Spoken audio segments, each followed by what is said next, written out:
me no kasa yi oda so police for asoye efitinra a o man time a on sign family court edie na se edie na baaye time no a ye beli okonfo agrada ono ankasa ni video o ye kire se osofo bi akọ report no enti na ye nyina nim se enya asem bia so obekọ no asan aba but no kuro no se enra time omre konfo agrada akọ ye no ono ankasa ne lawyers bo pia ho so mko pe bill di amano but anya adwuma nti konfo agrada eka police fo asoye na pem samre ya me no kasa yi oda so police fo asoye edi ensem ne wom na edi ensem ne twie mu me no kasa yi amanebo a abama pono so ne se ene osofo ni case ne nko a ene nam so ama konfo agrada eda so police fo asoye na emmom ensem ba ko mienu bi wo se wo hwe no yi ano anase ohwe no clean ho nya edikan lady bi akọ report to se agrada agini gold muntie ni yi konfo agrada agini gold nya tosu mienu nipa bebre akọ report to se I konfo agrada ajom sika sombe like sika gerin sensemi ya sorry sika gerin sensemi ya eno so ka ho bi me no ka say case na koye bebrebe case na ye nwantan case na ye bebrebe case na ye ngonran erika yanko ni say me bien sembieni me ye life best 1 hour ago but video na save so na wasam sign back say be ya wa wantimi anhwe bie anase wanya video ni bia anhwe ntie nsem a me kan ye no sebe obetimi anya bi ate anase etie Ghana hankofo bi aye ya asofo epese sebe ye yusu Ghana police at the fight a social media battle. But one thing they say oben police for mpanimfo anase se otwe ben wo ma obehu se sebe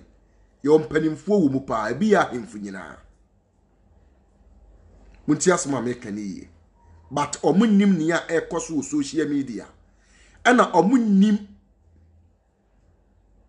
eniema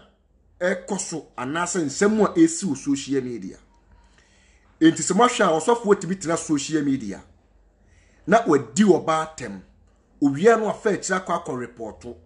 na ono asade ama blogger sem publish sem a chedo ba akono no untie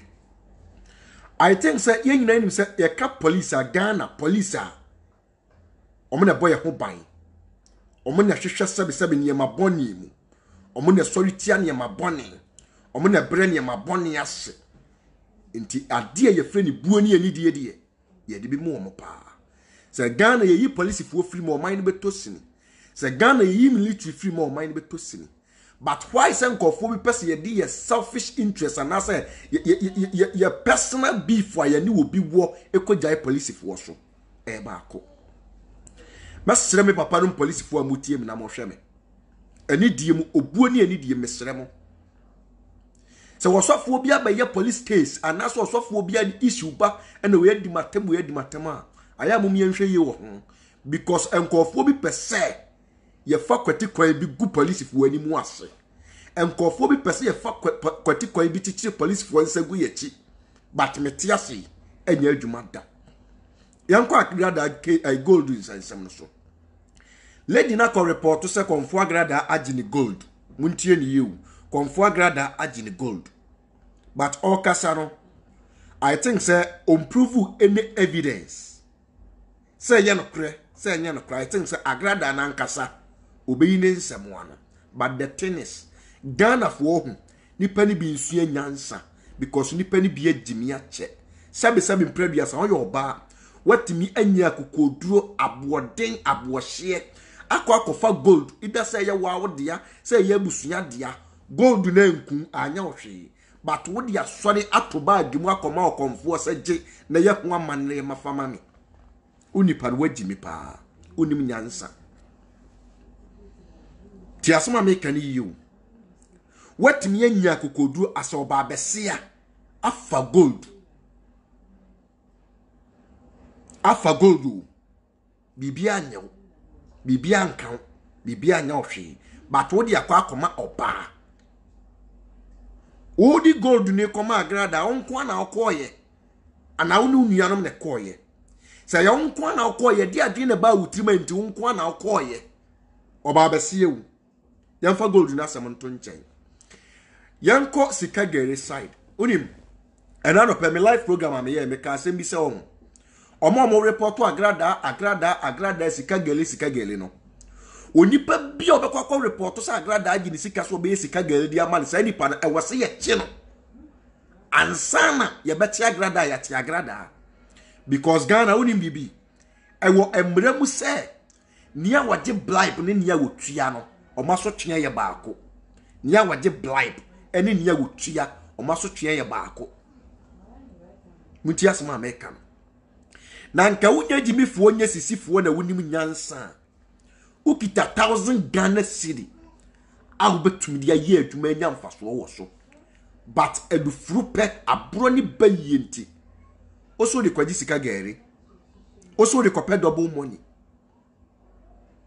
so Ghana for again ukita 2000 Ghana cedi last year the year 2019 Mian kasa me wafa mini yapani ochunoko ye interview bi or grante guy bi interview na guy na etresa konfo agrada agini sika 1 billion ena ochunoko bi sanse 1 billion no e die na o de command so de kope wo se adi wontime nka but wo hwa na okọ double ska no wo na watimi afese kasa okọje double money wo ye criminal before agrada we are criminal. Listen. Wona sabi o first kasa okodi sika gele no ya criminal. But the meti abreho di ho ya on say. Ya misa ya ho, mi pese mi bisa Ghana fo mpanimfo mu ntie me. Mi bisa Ghana fo mpanimfo mu ntie me yie pa. Ehe no konfo agrada statistika gele di free ye. Abribe mu no start ye. Mi bisa question. Time be no konfo agrada statistika gele no. O starting the Juma the year 2010. Sata no say oya busum sika. Ehina no born advert. No born advert no Royal TV. Royal TV for ni timi promote maame no sika busum sika o 5 good years. Kopem se omoni ni nya asam ansa no mo ba abonte abega dankofo se maame ne yaza but that time no ma back maame no a promote maame na maame na timi agye nkofo sika so oya busum sika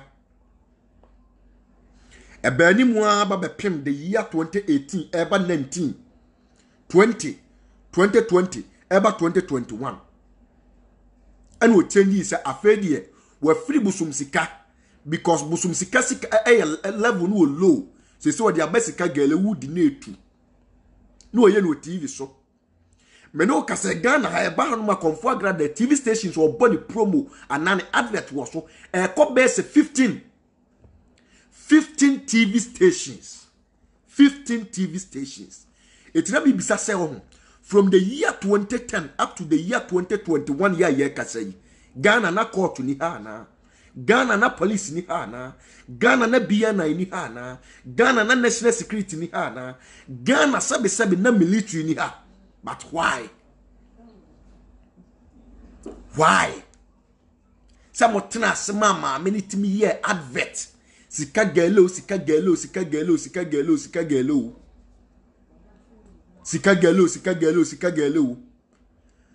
ma sabi according to report to airbat say ebinam even sika gele so wu ebinam so yale ayefo na etechiri ni bisa question ayefo na etechiri ni bisa question. This is the reason why I'm saying very careful on comfort grade issue we on se to entwa empanimfo mu di be pie mu no ebi ye asofo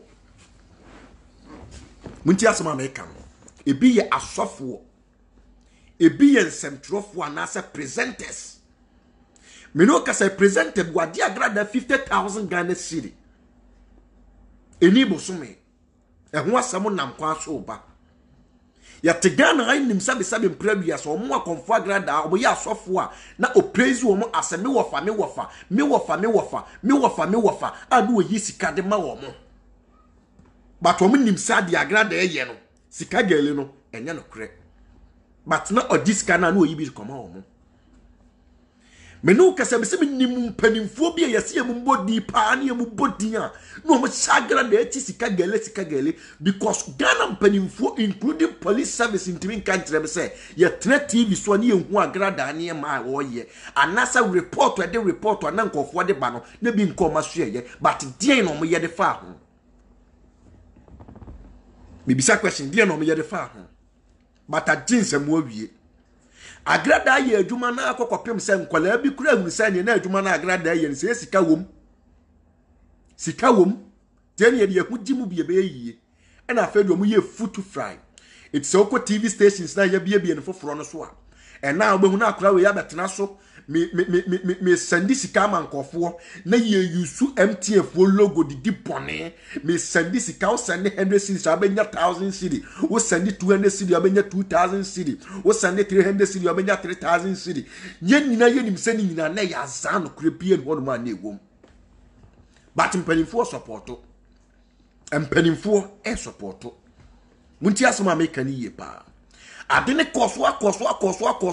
na da bia meka se wo ho ewiase nyeda obeto buatwa nsuo fra nya sa da na mpafi besi wo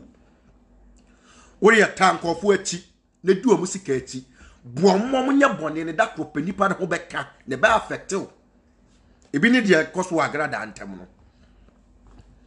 mesemi no kasa me bompanimfo bia me nim se every month agrada komo omusika na nado dan kwa betran office na na ekufuado betran office awusu ni ti sei sabese bi bubo din bia na nado beka se ohu ahi se mi nye save hwe Ghana mpanimfo adi disiketi ese no kure ya mpa no kure Ghana mpanimfo folo sikase ade ye frɛ ne no kure Ghana se wo ka no kure mpanimfo be frɛ se wose ye chiwa ye bechiw na ye ka wono atom ye mpa no kure na kamo de amom ya nhwe wo agrada ye sika double money from the year 2010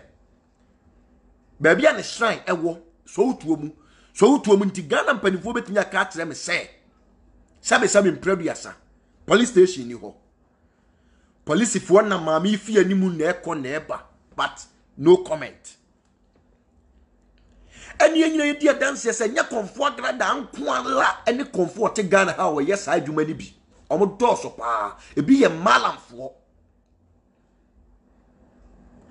minim akonfo bi ye wokumase ye be fro o na me be akra bebo me points bi o oba no atwam akohu police ni paniri bi no one na kwa kasa ube no ama na kwa no okoye na adwuma woto one ma report na say report bi ba me ho no mo report bi ba me ho malam bia me pese me boni ni ba the time kama me boni din malam bia lady bi corn ho kumase lady ni corn wo so okwa akopɛ double money ibi ti asema make no na lady ni call ye no sika ma double money ama na malam na sa achi de dinaka ho oba sabe se bo okunu ne ba 6 months malam net mi achi na dinaka ho malam ni claim so wono sabe ni nua panimfo kra wa aban mu ni nua no panimfo wa aban mu to chi na enko ba bia boni bi koso TV stations a Ghana panimfo bi ntimi kan tseps ye nya we omo ya we it confirm that issue na aba ye ka no ho mo de mo pa mo mfa mark ba bia ensuo nka empanimfo mu din be piepie mu ni empanimfo mu din be bibamu no ano ba ye den panimfo mu din be piepie mu no panimfo mu din be bibamu no ano ba ye den enra na minyantia na dwono before say BNI for eko konfo agrada TV station akoya arrest no osofo bi ye meeting ewo ni fee na agrada to da na so den konfo agrada ade so den the we are simpanimfo se ye hunu ne ye agya ye enye nipa nyina ne ma kwan mo ba ye nten yo agrada enye ne na me betuufo me twa mo apie ne metuufo me twa mo apie ma ka unyansasem panimfo so ye bi agya ye nka so ye bi ato aso enye da bia na sebe mpradua sa oba besia be fatu atwe obetwitu da kropa be confine so we nipa na wutie mi ida we sofu sa we malam sa we komfo susufa wutu sika so because the time come on sika ntimi defend o and no komfo grad and lawyers estomi national CID headquarters but we na bail because a lot of charges we na bail ya tumi am bail no wudi wutu sika so bebre ba the time come sika ranka sa be defeat you so wudi wutu sika so a the time come sika na be defeat you it be sure so for be better social media ni claim I am a rich me rich me we sika hwe wudi oboni na wudi a also their company for Ghana yentimi nka wasem no the time come a me si sika na nkasa na be expose you usika no ankasa be expose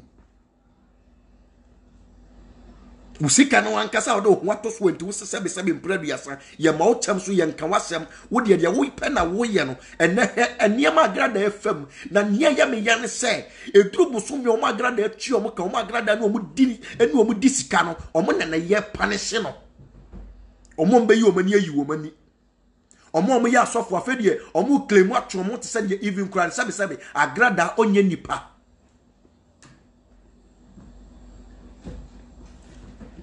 omo sabe mpradua sa agrada no omo nenam omo nya asema agrada betra tender TV be defend omo no and omo twe omo ho te se de even agrada sabe wo ye bonsam nana sa na wiase netie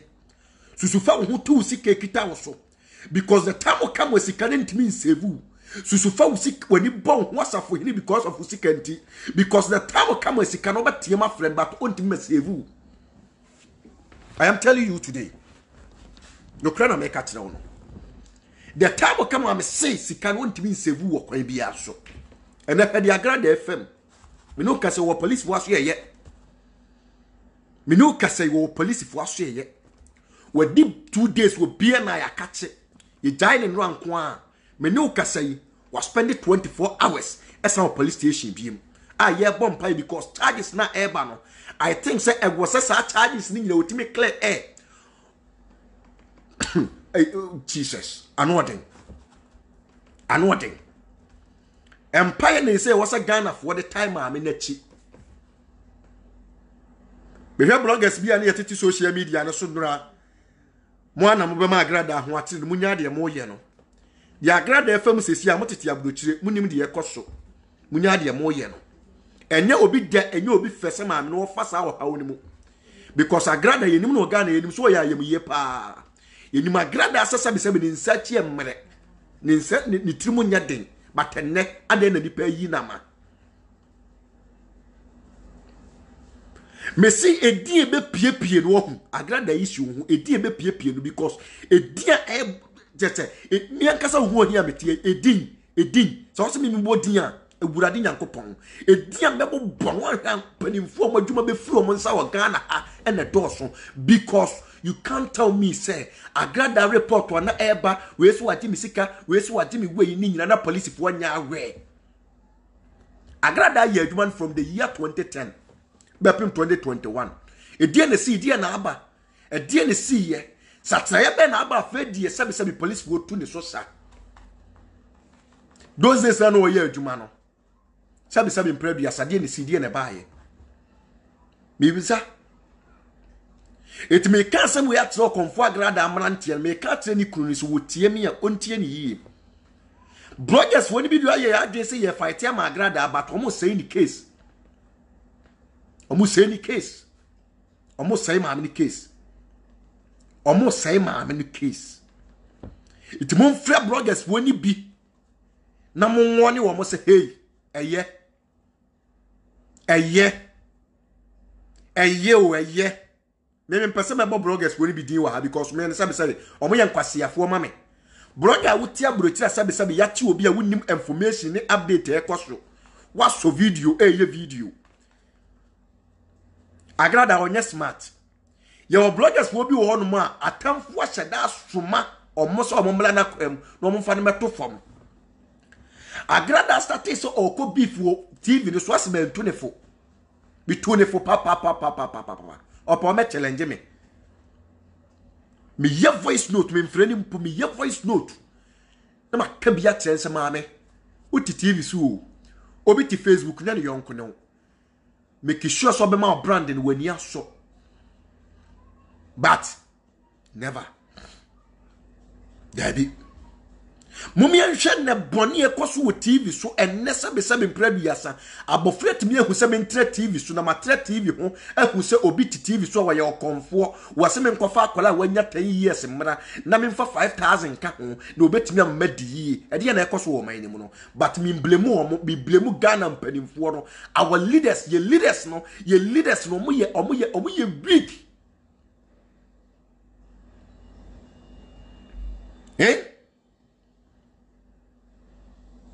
mo so na agrada nhwe mo ma men kasa mo nkira mo munyai mo me mompa ya mama me no sane awurade ye so man be dane po na awurade mfa mama ni nko wie saa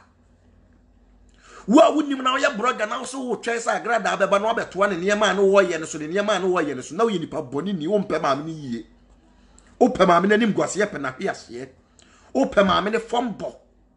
mama nka asam nkyerɛ wo agrada ama ne hunu a wo famu no nipa miensa wu ena ha mama ni sisi ya asofo mienu politician ni baako asofo mienu politician ni baako na asofo mienu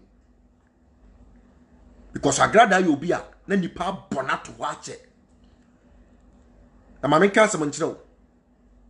onipa bia ne hu bia no ye hiamre ne dia plan ya fa no ho e de na to fom ne agrada e community TV station ye che ne de ko gina court no ye beri ni ma men ka asam nkire wo omo fa long process mu omo de game ma men ko akiri ana omo di show ni mu no ene akọ ba so osofo se wadidi na temo TV so wadidi na temo social media or report in our true statement we ya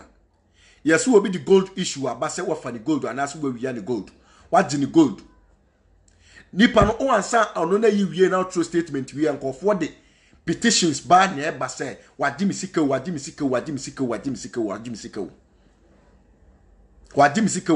mo amotro nkwase ya comment nyene enyana ne ye bepe femu ye awurade aye na ayepe mo ma mo kwane mfa no kuro nwura mo adwe mu mo ma mo kwane nka no kuro mfa nkyere mo mama mo kwana no kure ni ensu we ye nipa amemfa hu ntu sika so we ye nipa asusu fa hu tu sika so because the time come sika no intimi save the time come sika no intimi nye wo nkwa enam ye nhwe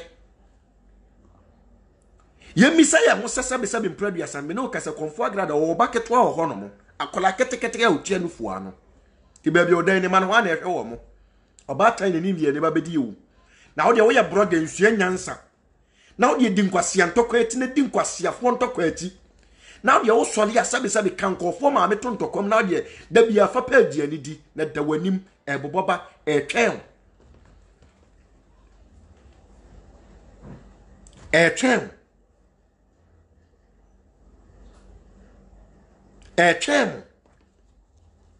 me say etwen yo a lot of bloggers for social media nanke yo ho kwase e kacha grada ase maame stop the wuye but because of the omubedinti konfo agrada so le wotie nkofo ye wa abonte ati social media no so esin even omo ben no esin even nkola wa no omo nam ene hew so akin kan bible se bra ti yesu no the suafo nyina adwane ye it yemisa send the panels now or no talking point in the neck or more hen or munti me video defend the mame no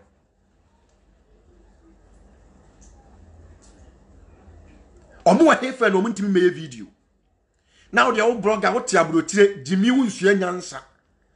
o sori a o side osofo na o side okonfo na sabi mpredua sameka o mesisika gale nye money perfume so nye mom yanka no kre na no kre ye no kre ehu hia me metia sabi mpredua samentia sabi be defend konfo agrada wo because me meto nsem ehye me mu ni nsem egu me bo no me ye adwuma on Next TV my Next TV ye adwuma 1 year and I'm so make kokodem me second time I'm sign back Next TV after me name I'm sign back to Next TV na yasema kokko sofo usu bempa asem konfo agrada ase ne ofa no sofo usu bempa na ya frame TV wura na threaten ne si enyim mfiri so konfo agrada di mi TV wura osofo usu bempa achi am ye yi mi free TV ne so yi mi free TV ne so momi anhwe kwan ye fa so ye pa ya pia bebreka kromfo am ye bu abrantie ye sign car because konfo agrada na okon amasabe osofo usu bempa momi anhwe kwan ya konfo agrada afa so asabe mpreduasa odi opambo ebenezada akoyi adomatama na se wone ne nya beef wa abra na woni ni asem because of osofo usu bempa. But my misa question and ne sankofo ya konfo agrada akoma omo ni nyina omo wahen omdo omo ni mahinta maame no omo wahen asabe mpreduasa omo dwane agya maame no omo wahen asabe mpreduasa omo like omo poma